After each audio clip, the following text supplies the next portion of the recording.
Today on CityCast DC, some Virginian unions have come out against a plan to move DC sports teams, the Capitals and the Wizards, to Virginia. More on DCist shutting down and what it says about the state of media, and why it seems like polyamory is on the rise in DC. I'm here with the Washington Post's Teyu Armas and CityCast's Priyanka Tilve to break down this week's news. Oh, and after the interview, CityCast CEO David Plotz will be joining us for a conversation sponsored by Urban Pace Real Estate about some rare new construction in Capitol Hill that you could get in on. Stick around to learn more.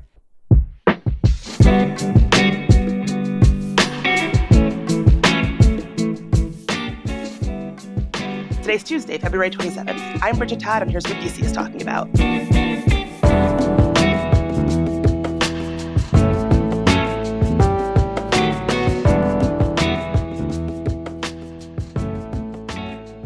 So Teyu, what is the latest and what's going on with this plan to move the sports teams to Virginia?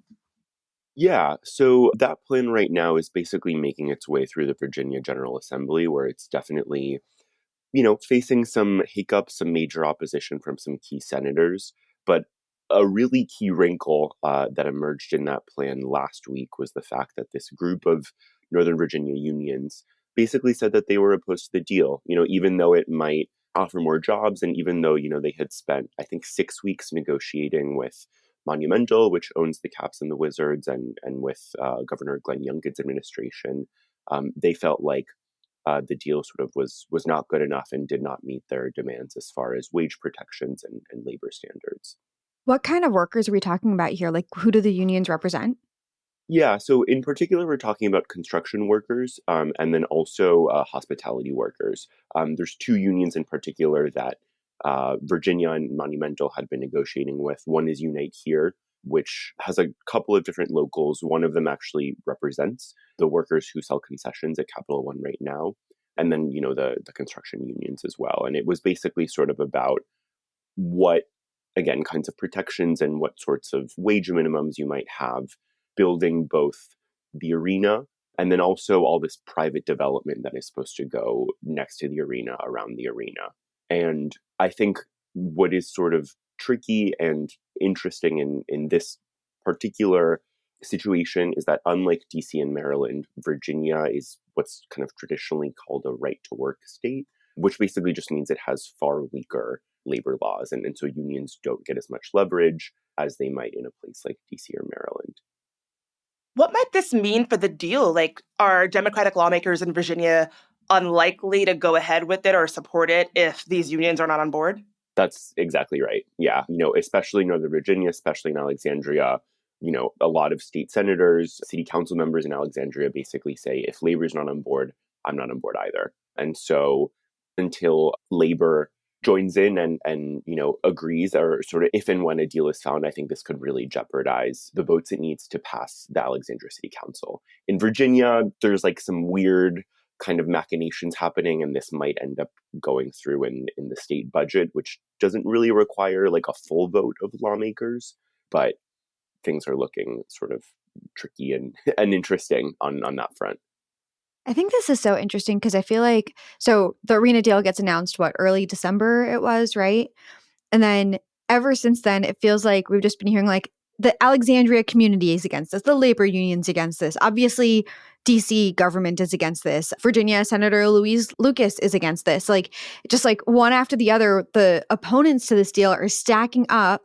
And like, who's on the other side? Like Youngkin and obviously Ted Leonsis. Do they have people on their side right now? Yeah. I mean, I do think it's important to note that this is not like there isn't sort of a universal view of this, especially in Virginia. There's a lot of business groups. The Alexandria Chamber of Commerce has come out in favor of the deal.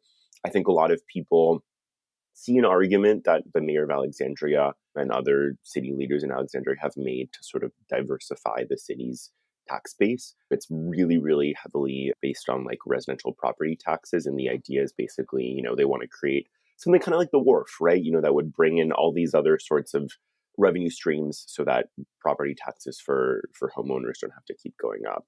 So I think a lot of those more business-minded people are in favor of this, and some residents, frankly, right? But I think the reason we've, maybe we in the local media have focused so much on the opposition is because these are influential groups. And so if you don't have labor, if you don't have someone like, State Senator Louise Lucas, things get tricky. So what's next in all this? Like, are there dates we should be looking out for?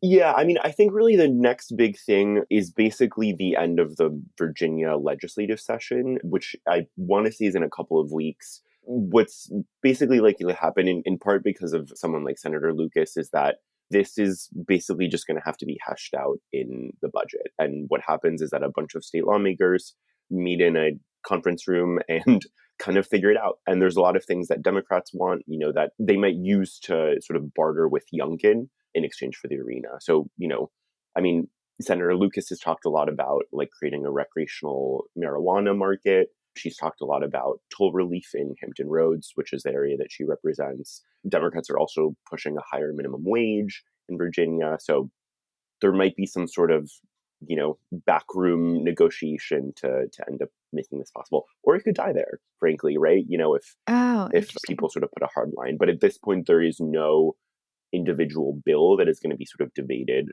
on the floor in public.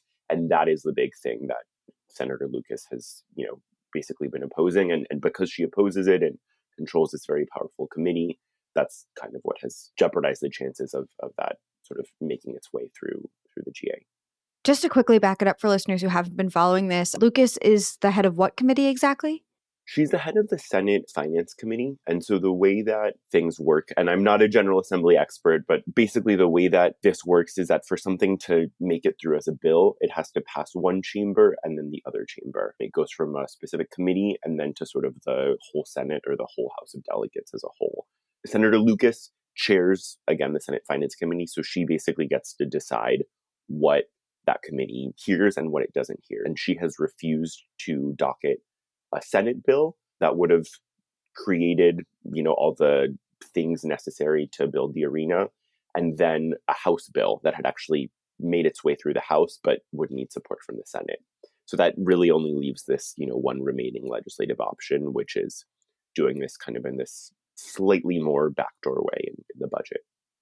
Okay. Wow. And they are going to pass a budget by March 9th, which is when the session ends? That's a big question. Okay. Historically, there have been some delays on that. Virginia has like a really rushed legislative session, I think, compared to a lot of other states, including Maryland, which I think is 90 days. Virginia is 60 days.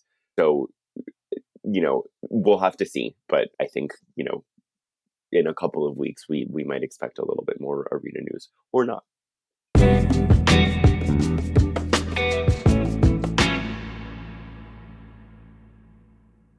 There's a new play at Gala Theater in Columbia Heights, and this one sounds really interesting.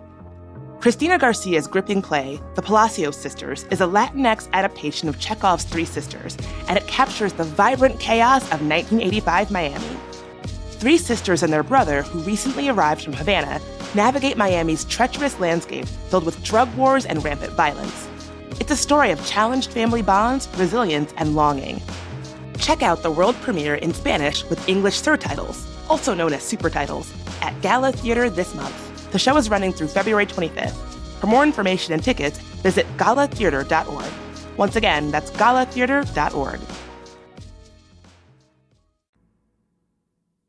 Teo, I really appreciate your coverage of this because it seems like it's getting harder and harder to find this kind of like in-depth local coverage, especially with the news of DCist shutting down. We did an episode about this yesterday with my co-host Mike, but I know that a lot of folks are still reeling. My social feeds are still full of people who are really angry and upset and have a lot of questions, both about what happened with DCist and also what it means for media more generally. Priyanka, what do you think? Personally, hearing that news on Friday morning was pretty devastating. Tara, I'm sure you felt the same way. It feels like we've just been slammed in the last few months with bad local news story after bad local news story. And obviously, like in terms of the ecosystem, not things happening around town. The Washington Post metro section lost a lot of people. Wall Street Journal cut a bunch of people from their local DC bureau, now DCist. And like to lose the entire website in one fell swoop, like to wake up that morning and not be able to go to DCist.com anymore. The, I guess, slogan of journalism, right, is that we write the first record of history. And it feels like 15 years of that history is now lost. Like, obviously, there are other outlets that were covering similar things, but there are some stories that are only on DCist.com. And it's actually really notable to me that a lot of the several of the reporters who were laid off, Jacob Fenston covers environmental reporting, Morgan Baskin, housing reporting. Some of the stories that they in particular were doing were exclusives to DCist, or like they did the first, like they took the first hack at it, and then other news outlets would kind of jump onto those stories afterwards.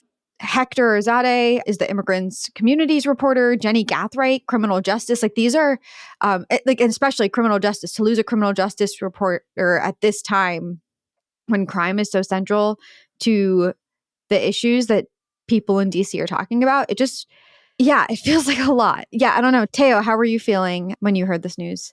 Yeah, I mean, it's just horrendous, right? I feel like there is already not as much local reporting in the DC area as we need, right? I mean, this is such a large metro area. It's DC and Maryland and Virginia, and there's so many different things going on at once.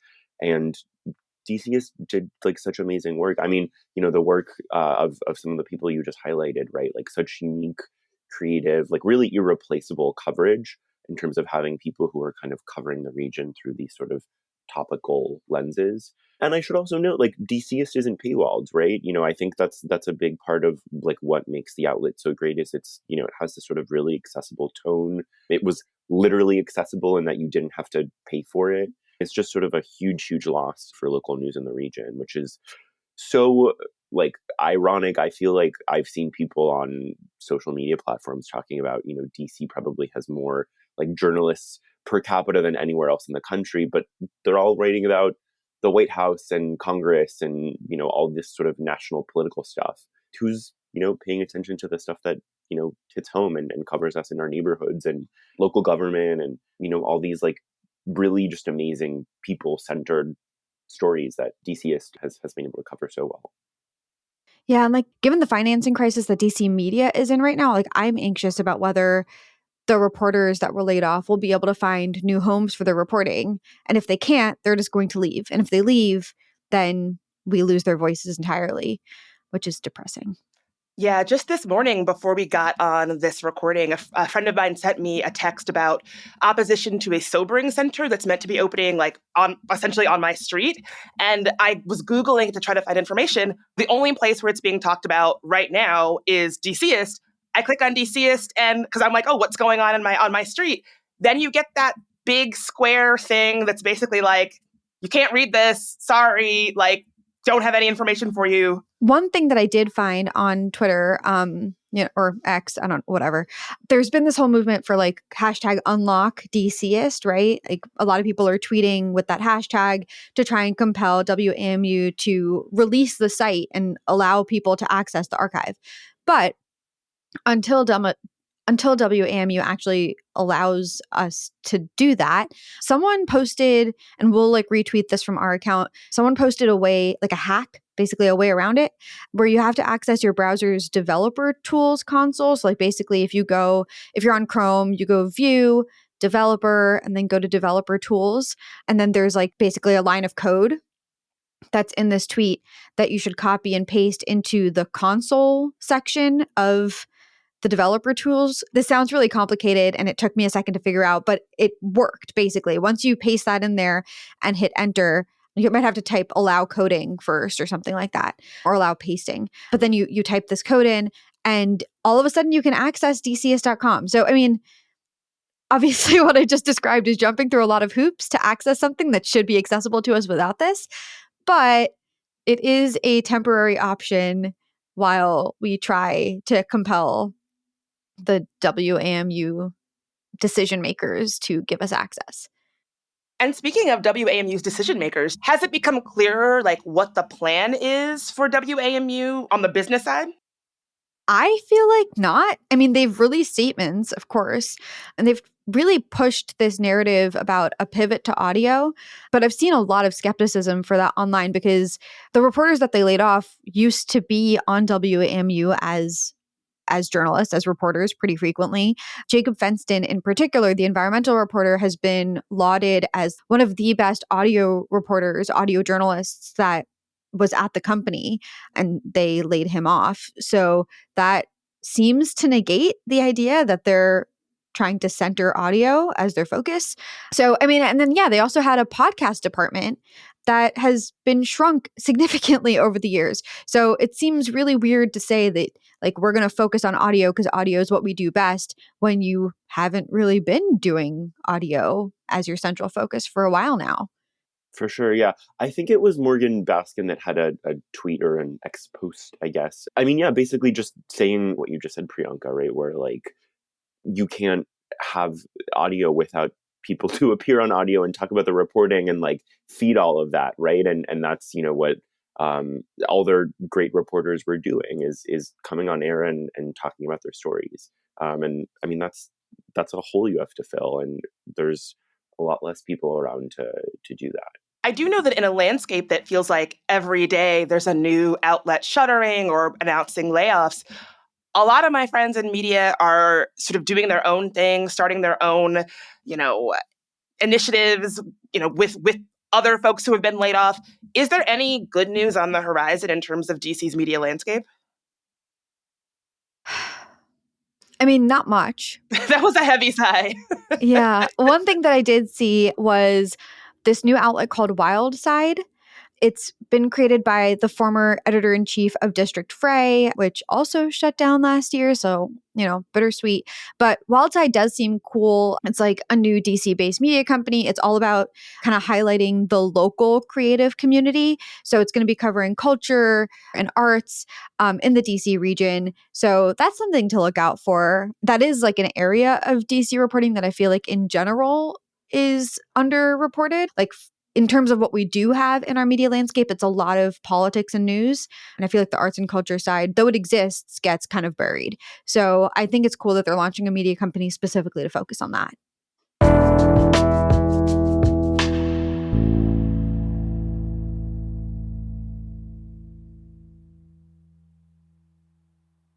And speaking of wilder sides of things, did y'all see that piece in the Axios breaking down how DC is seeing this growing interest in ethical non-monogamy and polyamorous relationships? I did. I'm so curious about it. Okay, so basically it does seem like people in DC might have a reputation for like not being very out there or whatever, but according to Axios, more and more folks in DC are interested in polyamory. 31% of DC singles surveyed last year by Match have been in a, quote, consensually non-monogamous relationship before. 32% of this year's DC OkCupid users said that they would consider an open relationship, compared to just 27% back in 2014. And the dating app Field has seen over a 500% increase over the last 3 years in the number of DC app users, including terms like ethically non-monogamous and polyamorous in their profiles. Mm. Wow, those are huge increases. That's wild. I'm on some dating apps myself, and I have seen more people like including ENM or ethically non-monogamous in their profiles, and like to the extent that it was notable, where I was like, this is interesting. Like there's more people doing this. But to hear the stats laid out like that is, yes, I guess wild is the term we're using. Yeah, absolutely. I'm not sure if this is addressed at all, but how does that compare to like the US as a whole? Like is DC significantly higher than that, or is it sort of on par? That is not a question I can answer from my research, but I can tell you that people who run dating apps that in part cater to people who are ethically non-monogamous have said that they're seeing DC as like a specific hotbed of growth for poly folks. Annie Agnone from District Frey spoke to a marketing person from Field and said that DC was specifically a place they were looking at in terms of growth of poly people.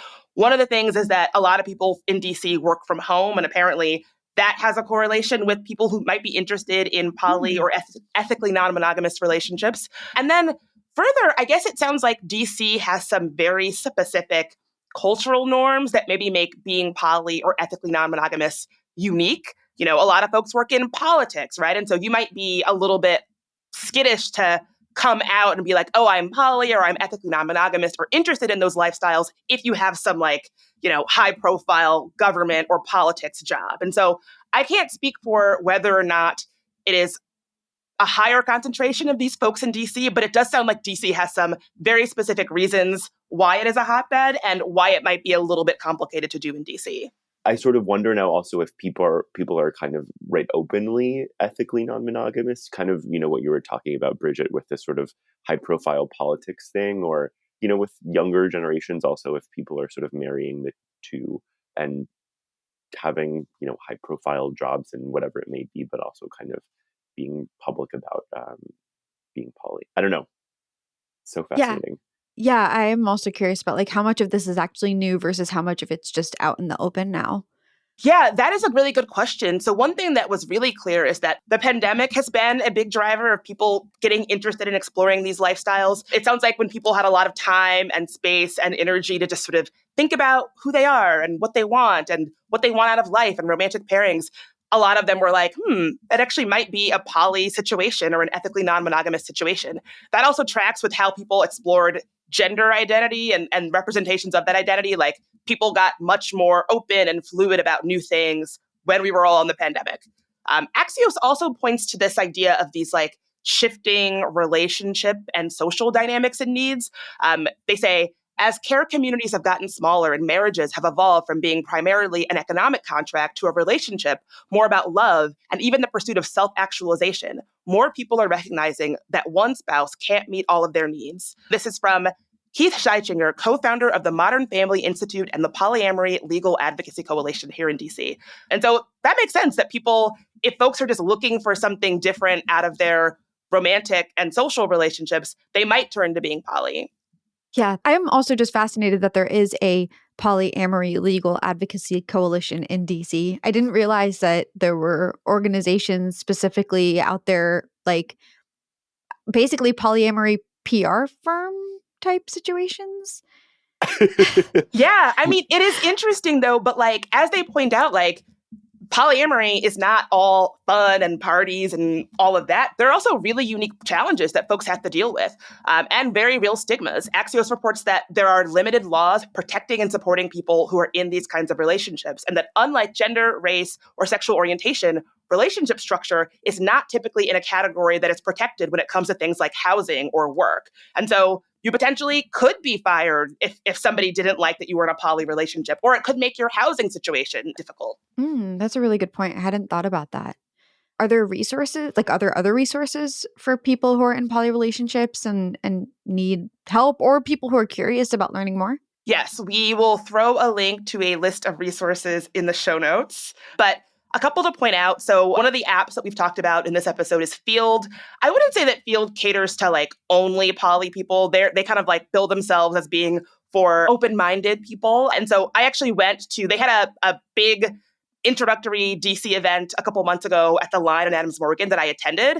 And I remember thinking wow, there are a lot of people here. This is a hop-in event. That's how it felt from the inside. But that District Frey piece said that more than 1,500 people RSVP'd to attend, and that the line to get in snaked all the way outside of the hotel down to the restaurant, and that they reached their capacity very quickly. Their capacity was 250, and they just had to turn people away. And it really does seem like this is an under-supported population in DC specifically because of how big that turnout was. They also had free drinks, but I don't know. So definitely check out Field as a resource. There's also meetup groups. If you go to meetup.com, Open of DMV, Black Poly DMV, Be More Poly in Baltimore. I feel like I should also shout out my good friend, Miriam Diana at Heart-Centric Relationship Coaching. She is a queer-friendly poly sex and dating coach. So if you're looking for advice or resources, she's a great person to check out. She also has a podcast called The Sensitive Slut, which I really enjoy. If folks are interested, it does seem to be a thing that is really taking off in DC. So find out more. Yeah, fascinating. Very cool. Well, Priyanka, Teyu, thanks so much for being here. Yeah, thank you. Thank you so much for having me. And listeners, don't go anywhere. In just a second, we've got a segment sponsored by Urban Pace. CityCast CEO David Plotz is chatting with the real estate company's vice president about some new townhomes in Capitol Hill that build on the neighborhood's rich history, so stay tuned. Hi, I'm CityCast CEO David Plotz, and I'm here with Jennifer Felix, who's the vice president of Urban Pace, which is the Mid-Atlantic's leader in new home construction for sales and marketing, and my fellow Washingtonian. So, Jennifer, we're here to talk about Ebenezer Row, which is a new development of homes on Capitol Hill. And I'm intrigued by this name. Where does it come from? It's a wonderful story. It's actually right next to the Ebenezer United Methodist Church, which was founded in 1838. And it was one of the first African-American congregations in the district and actually was part of the Underground Railroad. Oh my gosh, I didn't know that. I know. What block is this on Capitol Hill exactly? This is going to be the 400 block of D Street Southeast. I used to live right around there. So what is special about that part of Capitol Hill? I lived there back in the 90s, and it was a beautiful neighborhood. And my sense is that it's just getting livelier and livelier and livelier every day. So what I like about Capitol Hill and where you are is the close proximity to Barracks Row and also to Eastern Market. Every neighborhood in DC has its own different feel. Capitol Hill is just a little bit more serene. There's a lot more green, tons of various parks. Also, it's really super close if you're going to the ballpark district. That is great. And my understanding is like there are so many new restaurants down there. There's a Trader Joe's down there, which is heaven.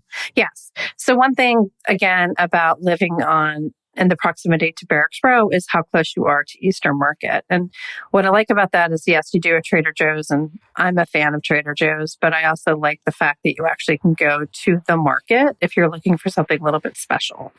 So you can go there and get your meat. You can go there and get, your various cheeses, then just go to Trader Joe's to get your crackers that you love so much with little figs in it. What are you guys building in Ebenezer Row? The property is going to offer a total of 8 condominiums, which are actually in 4 buildings. I'm going to say the number 2 a lot, but per row home is 2 residences. Each residence is 2 levels, and each residence is going to offer you a 2-bedroom, 2.5 bathroom. These are all a little around 1,300 interior square feet. So that's fantastic. And then we also have a fee simple townhome.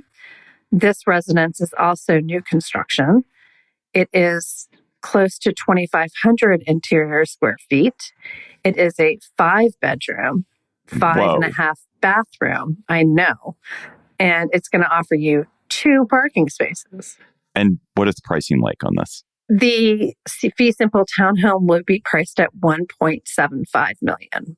And then the condominiums will be priced from $875,000 up to just under $1 million. Jennifer, it's not just that these are new construction. It's also that these homes are packed with special features. You want to tell us about a couple of your favorites? Sure, absolutely. As far as the residences, one, I think it's important because they're 2-level condos, like they each have 2 levels, you feel like you have your own little small house. The main floor is going to offer you a powder room, which is very nice. We do have wide plank oak flooring. It's going to be a little bit more of a matte sheen to it, so that's a little bit more unique. Bathrooms are large. Of course, the primary suite is going to offer you 2 vanities, the walk-in showers with the frameless glass. We also are very generous on our closet size, which is hard to find in Capitol Hill. And also our ceiling height is nice and tall, including on the upper level. So you're going to be dealing with 9-foot ceilings throughout. Oh, and then also most importantly is the kitchen, which as we know is the heart of the home. We're doing induction cooking. Love it. Yeah, we're excited about it. So induction cooking, for those that are not familiar, that are listening, it is 1, environmentally friendly. 2, it's incredibly fast. And it's also more of an even cook than you're going to have from gas. Most chefs actually would prefer to cook on induction versus gas cooking. The only thing that you need to do as a consumer is buy some pans with enough metal in it, which is a lovely housewarming gift. In addition to that, our appliances are a little bit different. What we've been seeing more and more in the market is Thermador, and we're actually doing Gen Air, which is a level up. All of our cabinetry is custom by DCist. You're also going to have the quartz countertop, which of course is going to waterfall. All the kitchen islands are quite long, which is nice. Built-in trash etc. We're, of course, doing rings as far as for your smart homes. So they're done very well as far as just kind of how you're going to live and the property and how it lends itself. Jennifer Felix of Urban Pace, thanks for being here. Thank you so much for having me today. Again, check out EbenezerRow.com to learn more.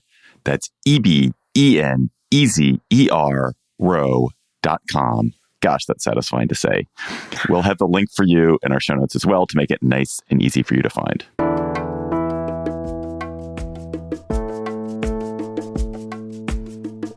That's all for today here on CityCast DC. If you enjoyed the show, become a member. We'll have that information in our show notes as well. And check the show notes for more information on Ebenezer Homes. We'll be back tomorrow morning with even more news from around the city. Talk to you then.